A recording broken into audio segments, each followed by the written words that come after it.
Hi friends, ఈరోజు అయితే మేము చిర్యాల శ్రీ లక్ష్మీ నరసింహస్వామి వారి టెంపుల్కి అయితే వెళ్తున్నాం. అండ్ ఇంకో విషయం, లాస్ట్ వీడియోకి 50,000 వ్యూస్ అయితే వచ్చినాయి. సపోర్ట్ చేసినందుకు చాలా థ్యాంక్స్ అండి.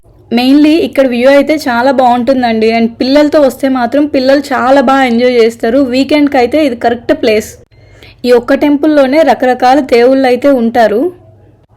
ఇట్లా స్పెషల్ పూజ కూడా చేసుకోవచ్చు, కంకణాలు కూడా కడతారు. అండ్ ఇంకొకటి, ఇక్కడికి వచ్చి ఏమన్నా కోరుకుంటే అది 100% జరుగుతుందని చాలామంది నమ్ముతారు. నమ్మడమే కాదండి, అది 100% నిజం కూడా. మన వీడియోస్ చాలామంది అయితే చూస్తున్నారు, అలానే అందరూ లైక్ కూడా చేసేయండి మరి. అండ్ ఇక్కడ తాబేళ్ళు అయితే చాలా ఉంటాయి, అందులో కాయిన్స్ కూడా వేసి మొక్కుకుంటారు. అండ్ ఇంకా ఎలాంటి వీడియోస్ కోసం అయితే మన ఛానల్ని ఫాలో అయిపోండి. లైక్ చేసి సబ్స్క్రైబ్ చేయడం మర్చిపోకండి. సబ్స్క్రైబ్ కూడా చేసుకోవాలి. ఇట్లు మీ కోడలి పిల్ల.